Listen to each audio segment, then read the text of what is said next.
Welcome back to the channel. On a daily basis, I get messages from people constantly complimenting or asking questions about the gear that I have behind me. Now, I have quite a few amps. You could see that I have a Marshall JCM 900 Model 2100, which is the 100 watt. I also have a JCM 2000 DSL 50, which is the 50 watt. I have a Crank Revolution 1 Plus, and I have a Mesa Dual Rectifier. Then you can see the Roland Jazz Chorus 40. In front of that, you can see the Fender Hot Rod Deluxe. Behind the Hot Rod Deluxe, you can't really see, but there's an EVH3 2x12 cabinet where I replaced the speakers with Celestion's Vintage 30s. Then I have a single rectifier combo, which is a 50 watt amp. And then behind me, which you can't really see, is a Marshall 2501 JCM 900, which is a 50 watt 1x12. There's a lunchbox amp there, and there's several amps around in here. I have a Vox Night Train downstairs with a couple of cabinets also down there and a couple of bass amps. Now, I'm an amp guy. I love amps. Amplifiers to me are the sound of what you want to hear. A lot of high gain amps, however, sound the same to me. These Marshalls that I own, I've never gigged with. They basically were investments. I saw them at a good price, and I figured down the road, if I ever need to record and need a Marshall sound, I'll have it. But it's really just eye candy at the moment. The Crank for the same thing. That dual rectifier's been on the road with me multiple times for many years. It's been across country several times with me. The single rectifier, same thing. It's done a lot of local shows. That Hot Rod Deluxe has probably done 1,000 shows. It's done a lot. The Roland Jazz Chorus has never left. The reason why I'm talking about these amps is because I want to talk to you about amplifiers. Finding the right amplifier for you is something that people think is important.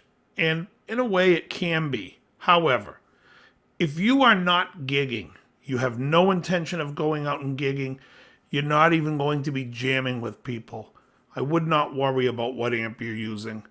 You could use a Fender Mustang like I have over here. You could use a Line 6. I have a Line 6 Flexstone 3, which you could find used for like $200. Any of the modeling amps will do you justice. It's fine. Now, if you're going to be playing and you want to play with some people at your house and you're going to be doing some jamming, well, then you want to step into something that's at least 20 watts, maybe 25, up to 50 watts. You're never going to need a 100 watt amp. But you might want to get something between 25 and 50 and figure out what's your sound. For instance, the Hot Rod Deluxe is a Fender clean amp, and it sounds really great clean. So if I want to do a lot of clean sounds or any in-between sounds, I can use pedals and achieve that. So that becomes a really useful workhorse amplifier for somebody playing all styles of music. I don't have to worry about it. Whereas the single rectifier, the gain sound is fantastic. However, the clean sound to me is less than stellar.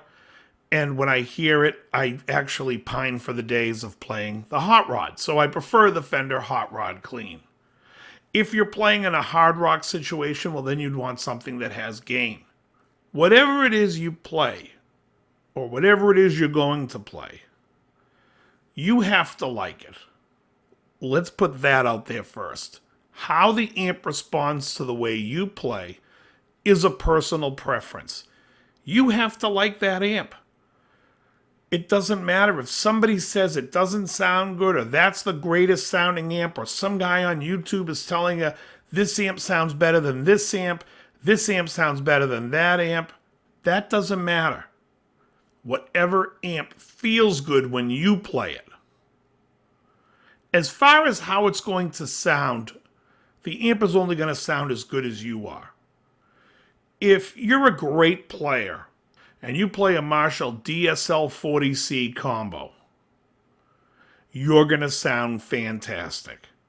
If you're a great player and you want to play a Marshall JCM 800 2203, you're going to sound great. If you're a bad player playing either of those amps, that amp's going to sound bad. There's nothing you can do about it. Nothing.